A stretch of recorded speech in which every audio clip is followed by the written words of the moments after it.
Bonsoir à tous, je vous donne tout de suite les titres à développer dans quelques instants.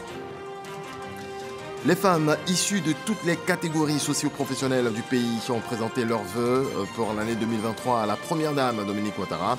C'était ce vendredi à la résidence présidentielle. La première dame a en retour présenté ses vœux de nouvel an à toutes les femmes du pays, non sans réaffirmer son engagement à aider les femmes et les enfants en situation difficile. Cette autre main tendue, celle du gouvernement en faveur des docteurs non recrutés, plus de 600 postes à pourvoir en ce début d'année. Une annonce du ministre de l'Enseignement supérieur et de la Recherche scientifique, Adama Diawara, qui a échangé avec leur collectif ce samedi à la primature. Échange à bâton rompu, sans langue de bois, selon notre reporter. Lui aussi s'est exprimé sans langue de bois au deuxième jour de sa visite au Soudan du Sud. Le pape François a appelé aujourd'hui les dirigeants du pays à rendre une dignité aux déplacés, près de 5 ans après la fin de la guerre civile qui a fait 38 000 morts. Malgré l'accord de paix signé en 2018, les violences perdurent. On démarre avec cette activité de la première dame. Dominique Ouattara a reçu les vœux des femmes issues de toutes les catégories socio-professionnelles du pays. L'épouse du chef de l'État n'a pas manqué de réaffirmer son engagement à aider les femmes et les enfants en situation difficile. Jérôme Kofi Aboula. D'illustres personnalités, toutes de la gente féminine. Certaines sont des épouses d'hommes politiques, d'hommes d'affaires ou d'ambassadeurs. D'autres, des ministres, des chefs ou responsables d'entreprises et même ambassadrices. Des femmes qui, en somme, font valoir leur savoir-faire et savoir-être au bénéfice du développement sociétal. Ce vendredi, elles sont présentes à la résidence du couple présidentielle de la République de Côte d'Ivoire à la Riviera Golfe. Elles viennent pour juste sacrifier à la tradition, c'est-à-dire présenter leurs vœux de nouvel an à la première dame de Côte d'Ivoire, Dominique Ouattara. La première personnalité qui se livre à cet exercice est la présidente de l'Association des épouses d'ambassadeurs. Elle rassure la première dame pour ce qui est de la disponibilité du groupe des ambassadrices à continuer à la soutenir dans ses actions de bienfaisance. Des vœux de santé pour continuer à avoir la force et la détermination de continuer à agir comme vous le faites en faveur de la population de la Côte d'Ivoire. Le groupe des épouses du chef de mission diplomatique, très modestement, continuera à vous soutenir et à vous accompagner. Sachez que nous sommes tous admiratifs de tout ce que vous entreprenez. Nous sommes vos fans. Outre ce soutien des épouses d'ambassadeurs, on retient également celui que porte la ministre de la Femme, de la Famille et de l'Enfant à l'égard de l'épouse du président Alassane Ouattara. Madame la Première Dame, vos sœurs de Côte d'Ivoire, dans toute leur diversité, à travers cette belle mobilisation, vous traduisent leur gratitude en retour de tout l'amour que vous leur témoignez nuit et jour. Tous, les Ivoiriens sont témoins de la manifestation éclatante de votre générosité et de votre engagement pour les femmes et les enfants de la Côte d'Ivoire. Le message des femmes de Côte d'Ivoire ce soir se résume en un seul mot: simple, puissant et profond. Merci. Merci pour les femmes, merci pour vos sœurs, merci pour les enfants, merci pour toutes les familles de Côte d'Ivoire. Pour la première dame de Côte d'Ivoire, retrouver ses sœurs en pareille circonstance reste un plaisir renouvelé. J'aimerais tout d'abord saluer toutes mes sœurs ici présentes que je me réjouis de retrouver en ce début d'année. L'événement qui nous rassemble ce jour est l'occasion de retrouver celles d'entre vous que j'ai déjà le plaisir de bien connaître, mais c'est aussi l'opportunité de recevoir pour la première fois nos sœurs qui ont récemment pris fonction. Je tiens à vous féliciter pour le travail remarquable que vous réalisez afin de contribuer à bâtir notre beau pays et de donner du bonheur à ceux qui en ont besoin. Vous êtes des femmes d'exception, volontaires et déterminées, et chacune de vous joue un rôle primordial dans le développement de notre grande nation. Aux fonctions respectives, vous place au centre des défis sociaux, environnementaux et économiques que doit relever la Côte d'Ivoire. Je vous encourage à cet effet à persévérer dans l'excellence et la distinction. Vous avez tout mon soutien. Je vous souhaite à toutes une très belle année 2023, empreinte de santé, de joie et de succès pour vous-même, vos familles respectives et tout votre entourage. Après les allocutions, des échanges de présents, sans compter des pas de danse au rythme musical savamment orchestré par Lionel et son groupe. Un autre aspect non négligeable de cette cérémonie de présentation de vœux à l'allure festive entre la première dame de Côte d'Ivoire et ses hôtes.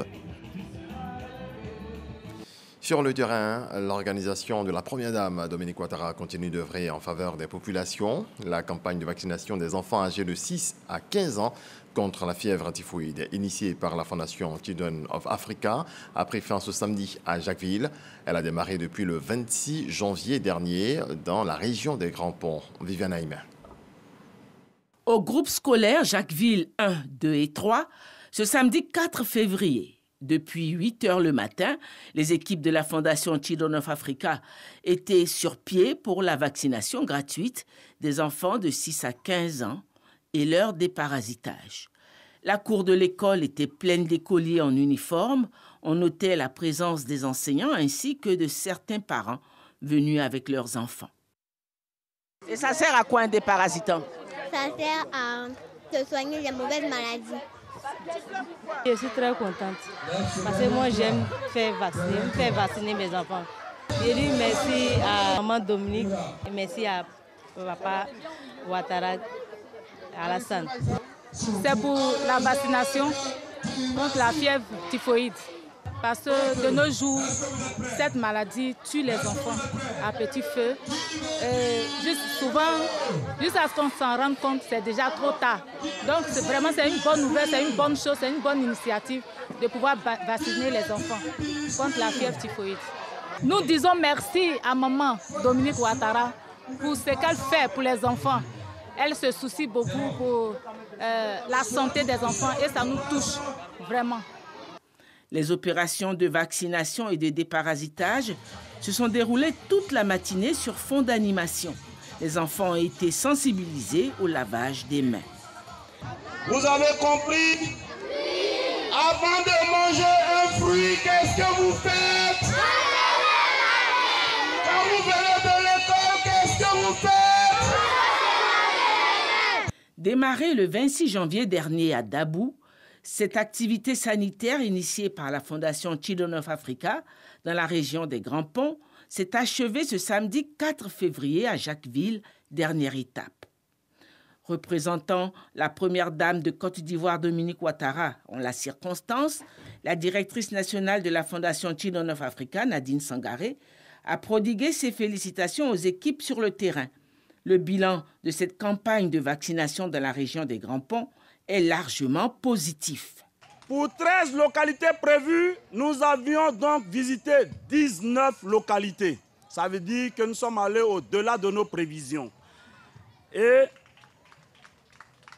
le nombre d'enfants vaccinés, c'est 10 102 enfants vaccinés. Ensuite, nous avons 16 500 enfants déparasités.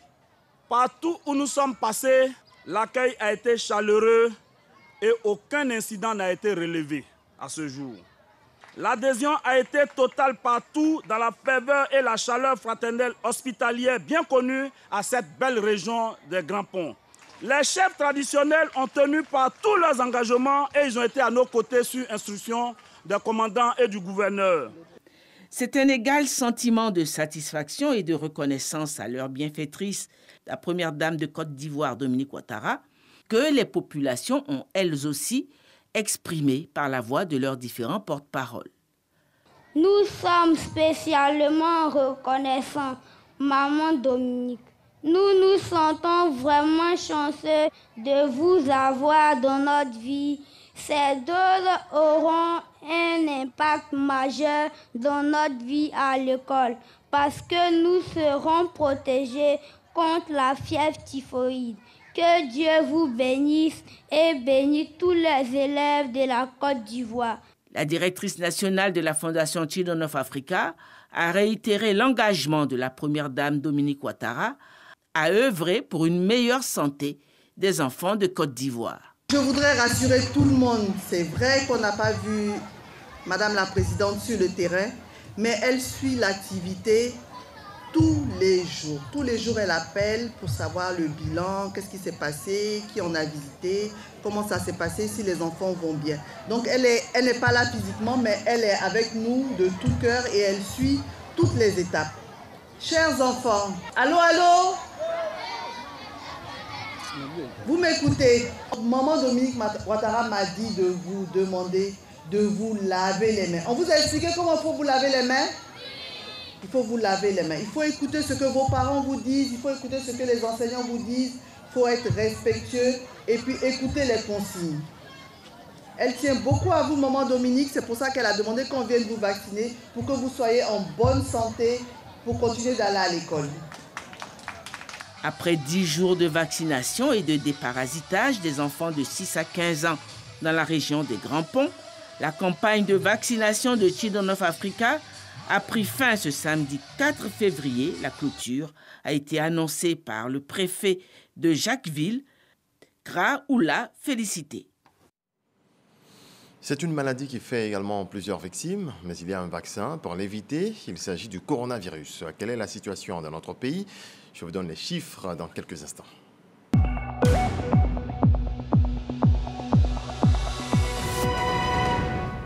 Le ministère de la Santé, de l'Hygiène publique et de la couverture maladie universelle a enregistré ce samedi 4 février 2023 3 nouveaux cas de Covid-19, 4 guéris et 0 décès. À la date du 4 février 2023, la Côte d'Ivoire compte donc 88 000 cas confirmés, dont 87 152 personnes guéries, 833 décès et 14 cas actifs. Le 3 février 2023, 8 307 doses de vaccins ont été administrées. Je le disais en titre, le ministre de l'Enseignement supérieur et de la Recherche scientifique a eu une rencontre à la primature avec les collectifs des docteurs non recrutés. Adama Diawara annonce la création de 675 postes budgétaires cette année.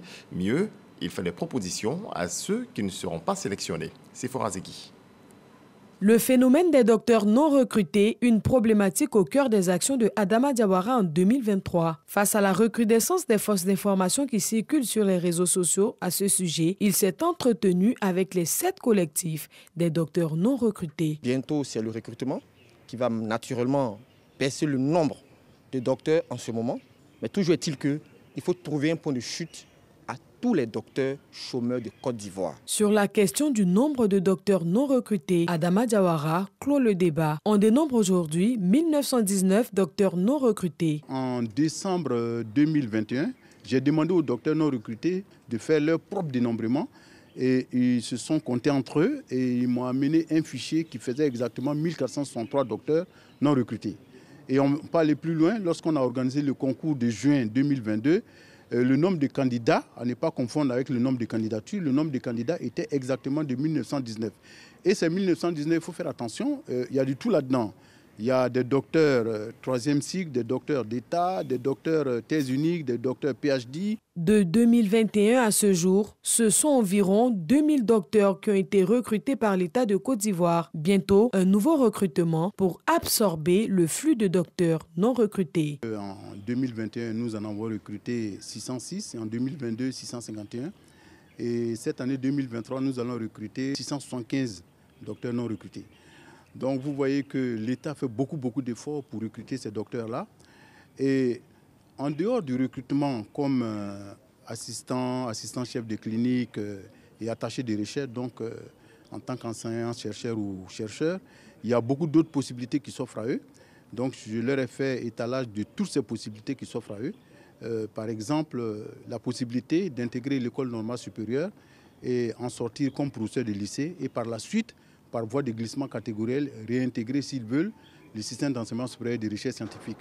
Tout comme la possibilité d'intégrer directement la fonction publique et aussi par la suite intégrer le système d'enseignement supérieur de recherche scientifique par voie de glissement catégoriel. En Côte d'Ivoire, 14 120 doctorants sont en formation dans les universités publiques, des chiffres en inadéquation avec le nombre d'enseignants de rang A qui sont censés les encadrer. Adama Diawara, le ministre de l'Enseignement supérieur et de la Recherche scientifique, annonce qu'ils ne pourront pas tous intégrer les écoles doctorales qui ouvriront bientôt leurs portes, mais des solutions seront trouvées.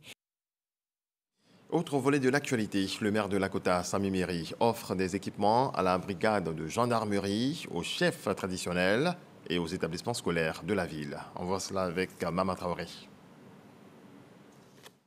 Dans la cour de la mairie de Lakota, il a remis à la brigade de gendarmerie un véhicule de type 4x4. Les forces de sécurité ne sont pas les seules à être dotées en moyens de mobilité. Le conseil municipal dirigé par Sami Meri offre par la même occasion un mini-car à la chefferie traditionnelle. D'abord, je ne suis même pas étonné de ce geste parce que le maire Sami a toujours été à nos côtés, surtout concernant la chefferie. Il est toujours soucieux des problèmes de la population de sa commune. Le système éducatif n'est pas oublié. Pour les écoles maternelles de Lakota, des équipements de jeux. Pour les écoles du primaire, des kits scolaires et 500 tables bancs. Pour le personnel d'encadrement, du matériel bureautique et informatique. À travers un tel appui au cycle primaire, Sami Meri et son équipe municipale confirment leur ambition de faire de l'éducation une priorité. C'est le matériel qui coûte extrêmement cher. Et il nous a offert ces objets-là pour les tout petits. Et vraiment, on va mettre ça à profit pour que ces enfants-là puissent bien jouer et être épanouis. Le développement, l'avenir même de notre pays passe par l'éducation. Quand nos enfants sont bien éduqués, quand nos enfants reçoivent, effectivement, travaillent dans de très bonnes conditions, on ne peut qu'avoir de très bons présidents demain, de très bons ministres, des cadres. Nous avons accordé 46% effectivement de notre budget pour donc l'éducation en termes de construction d'écoles, en termes d'équipement, en termes de clôture, en tout cas améliorer le quotidien donc, de nos enfants, mais surtout aussi de nos enseignants. De 2013 à ce jour, c'est plus de 400 millions de francs CFA que le conseil municipal de Lakota a investi dans les infrastructures scolaires. L'heure est au bilan au ministère des Ressources animales et halieutiques. Bilan satisfaisant pour le patron du ministère, Sidi Touré, qui annonce d'importants investissements afin de relever le défi de l'autosuffisance en protéines animales et halieutiques en Côte d'Ivoire. Khalil l'a demandé, Jean-Marc Adjadji. La presse nationale et internationale réunie autour d'un déjeuner offert par le ministre des Ressources animales et halieutiques, Sidi Timoko Touré. Un prétexte pour faire le bilan des activités de son département au cours de l'année écoulée. En 2022, les actions majeures du ministère s'articulent autour de la production animale, des ressources halieutiques et de la santé animale. Au niveau de la promotion des filières et la création d'emplois, 3 centres de multiplication des reproducteurs de volailles traditionnelles ont été construits et équipés. 424 reproducteurs et 100 bovins ont été diffusés. La production et la diffusion de 2 900 000 alevins de tilapia et de silure sur 5 stations d'alvinage étatiques opérationnelles. La Côte d'Ivoire est à ce jour tributaire des importations de denrées animales, malgré l'important potentiel dont elle dispose en termes de ressources naturelles et de compétences humaines. Pour relever le défi de l'autosuffisance en protéines animales et halieutiques en Côte d'Ivoire, Sidi Touré annonce pour 2023 la mise en œuvre de 39 projets d'investissement et de 6 réformes à hauteur de plus de 59 milliards de francs CFA. Il s'agira en 2023 de construire et d'équiper des infrastructures d'appui au développement des filières animales, notamment le centre ou les centres d'application et de spécialisation. Le projet de développement des élevages de petits ruminants a eu pour objectif de renforcer la sécurité alimentaire, augmenter le revenu des populations rurales et renforcer la résilience des communautés tributaires de l'élevage en Côte d'Ivoire. Des actions ciblées seront mises en œuvre dans le cadre du projet d'appui à la sécurité sanitaire des aliments. Sidi Touré termine en exhortant les médias à jouer pleinement leur contribution dans le relais des informations et dans la sensibilisation. Et pour réaffirmer son engagement aux côtés des journalistes, Sidi Touré offre du matériel de sonorisation d'une valeur d'1 million de francs CFA à l'UNJCI. Le prix de la baguette de pain reste inchangé, même si le prix de la farine a connu une augmentation. C'est ce qui ressort de la conférence animée aujourd'hui à Yopougon par deux organisations patronales de boulangers et pâtissiers. Jean-Luc Bongo. Les consommateurs peuvent être rassurés qu'ils auront toujours leur pain au prix indiqué de 150 francs et 200 francs, les deux types de baguettes. Pour l'instant, il n'y a pas eu de changement de prix. Et il n'y a que le ministère du Commerce qui puisse se prononcer à l'effet de faire un changement de prix. Voilà qui est clair.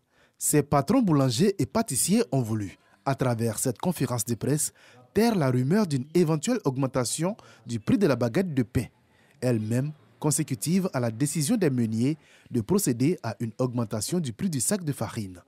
Pour ces deux organisations patronales, sur les trois que compte le secteur, la mesure d'augmentation du prix de la baguette de pain ne devrait être envisagée que seulement après négociation avec le gouvernement et un assainissement de l'activité. Le prix du pain étant administré par l'État, il convient au préalable de recourir aux mécanismes mis en place par l'administration pour discuter de la question et trouver ensemble la solution convenable aux préoccupations qui résultent de l'augmentation de la farine et du SMIC dans notre secteur.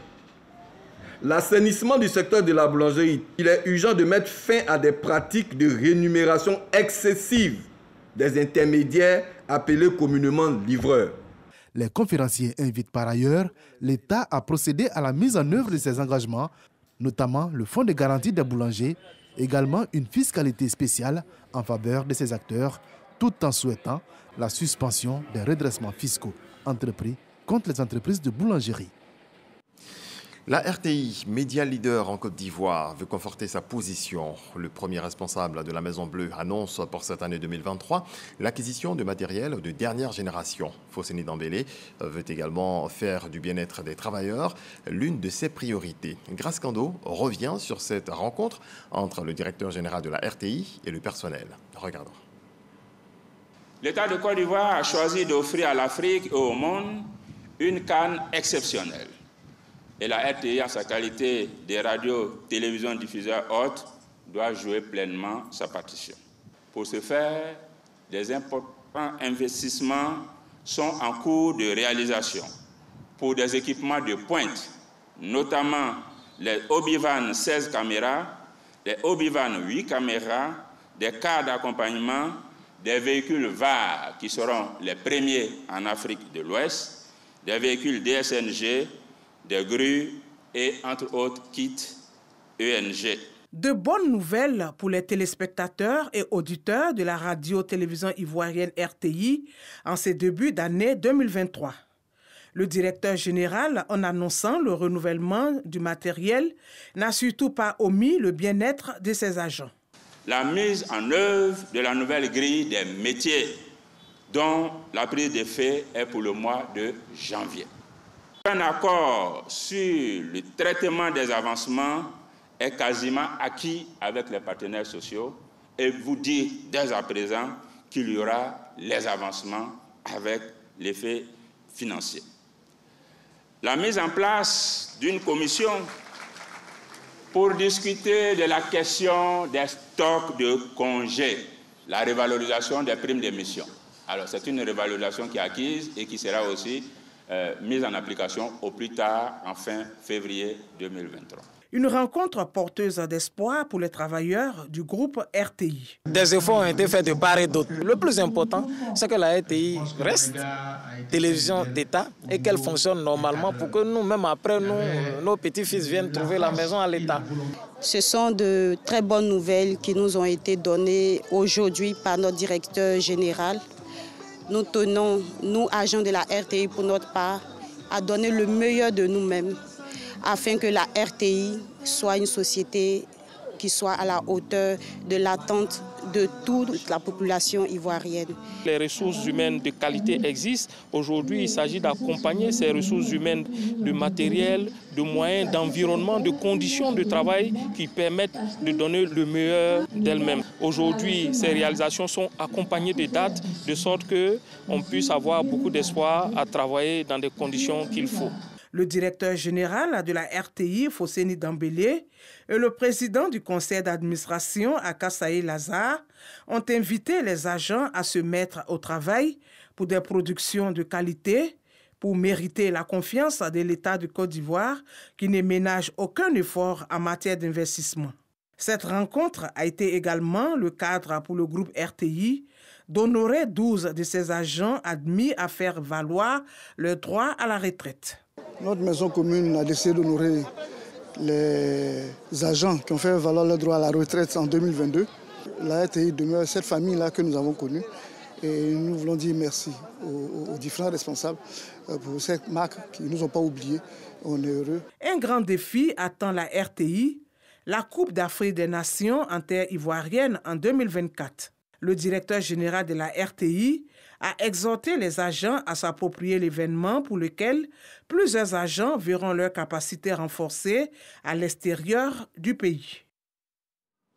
En culture, je vous amène à la découverte des œuvres d'art de l'Ivoirien Ange Kofi, artiste plasticien, photographe et designer. Il expose du 26 janvier au 31 mars à la galerie Cécile Fakouri. C'est à Cocody. William Kakou, Didier Nguessan. Entre images et objets, la recherche de l'artiste plasticien ivoirien Ange Frédéric Kofi construit une géographie intime et pratique qui vise à mettre en évidence ses acquis lors de ses voyages. À travers le vernissage baptisé La Sérénade des formes, l'artiste met en valeur les richesses de l'Afrique, notamment celle de la Côte d'Ivoire. Pour sa première exposition personnelle à Abidjan, qui se tient sur 2 mois, le plasticien fait montre de son savoir-faire. Je suis extrêmement content, impatient, excité de pouvoir montrer mon travail. Le travail qui est montré là, comme vous pouvez le voir, est sous forme de constellations éclatées, comme des notes de musique sur une partition, et permet à tout le monde de pouvoir lire et écrire et jouer sa propre musique. Les amoureux d'œuvres artistiques qui ont pris part à cette exposition ont été plus que séduits par le travail de l'artiste. Ange Frédéric Kofi fait partie de cette jeune garde de photographes que je trouve très intéressant, très pertinent. Donc on était très heureux de pouvoir le montrer ici ce soir. C'est une exposition très intelligente et très poétique à la fois. Je trouve que l'intelligence réside notamment dans l'accrochage qui rejoint particulièrement la poésie qui se dégage de ces images. C'est une photographie du temps long, une photographie de la méditation, de l'observation, et j'aime beaucoup. Né en Côte d'Ivoire, Ange Frédéric Kofi a sillonné les recoins de l'Afrique de l'Ouest afin de donner une certaine vie à ses photographies, ce qui lui a valu d'être nominé pour le prix FOAM 2022 à Amsterdam. L'équipe de Bonjour a posé ses valises à Séguéla. La bonne humeur, la joie et le fou rire étaient une fois de plus au rendez-vous. C'est ce que nous apprennent Théodore Zouzou et Parga se reconnaît. Sourire, rire et applaudissements. Le public de Séguéla, localité située au nord-ouest de la Côte d'Ivoire, dans la région de Ourodougou, exprime ainsi sa joie de suivre et de vivre en direct l'émission à succès de la radio-télévision ivoirienne RTI. Bonjour. Bonjour à Séguéla, ça fait vraiment plaisir à toute la ville. Une première à Séguéla. Au nom du directeur général de la RTI, M. Fosséni Dambélé, vous dit merci. Vous êtes resté avec nous pendant 60 années et nous avons œuvré autour de nos triptyques: informer, éduquer et divertir. C'est ça aussi Bonjour, se retrouver comme ça, en famille, dans la convivialité, dans la joie. La joie est à son comble devant l'ingéniosité et la qualité des prestations des humoristes locaux, tout comme des humoristes les plus chevronnés. Ce beau cadeau en ce début d'année du premier magistrat de la commune aux populations du Ourodougou vise à consolider les alliances à plaisanterie interethniques et au-delà, le vivre ensemble. Après 12 mois de dur labeur, il est bon qu'on se retrouve tous avec les parents pour fêter l'année et puis se dire bonjour avec de bonnes intentions. Bonjour à Séguéla, Une initiative saluée et soutenue par les élus et cadres de la région. Pour le représentant du ministre Bouaké Fofana, fils de la région, parrain de Bonjour Séguéla, ces retrouvailles contribuent énormément au renforcement des liens de fraternité, de solidarité, d'union, mais surtout contribuent à un climat de paix. Il n'y a pas de développement sans stabilité. Et l'humour qui est célébré aujourd'hui peut être un vecteur de stabilité par le fait qu'il nous détend, par le fait qu'il nous amène à nous rapprocher. Bonjour Tour 2023 à Séguéla, un moment de gaieté, d'extase et de convivialité avec des humoristes prêts à vous couper le souffle. Le nom du premier président de la Côte d'Ivoire, Alassane. Voilà. Quelles sont les couleurs du drapeau national? Orange, blanc, rouge. Cette occasion de communion totale entre les humoristes et les populations du Ourodougou, les autorités communales comptent remettre le couvert pour les années à venir, voire l'institutionnaliser. Dans le reste de l'actualité au Soudan du Sud, après ces rencontres avec les dirigeants du pays, vendredi, le pape François s'est adressé ce samedi matin aux membres du clergé. Près d'un millier de religieux se sont rassemblés dans la cathédrale Sainte-Thérèse pour écouter le Saint-Père. Le pape François a également lancé ce samedi à Juba un ardent cri d'alarme aux dirigeants du Soudan du Sud pour rendre une dignité aux déplacés, renouvelant son appel à la paix dans un pays déchiré par les luttes de pouvoir. Je renouvelle de toutes mes forces l'appel le plus pressant à reprendre sérieusement le processus de paix afin que les violences prennent fin et que les gens puissent retrouver une vie digne, a déclaré le pape François lors d'une rencontre avec des déplacés internes au deuxième jour de sa visite. Voilà, ainsi va la vie, ainsi va le monde. Merci à vous tous de votre attention. Très belle nuit sous la protection du Très-Haut. Bonsoir.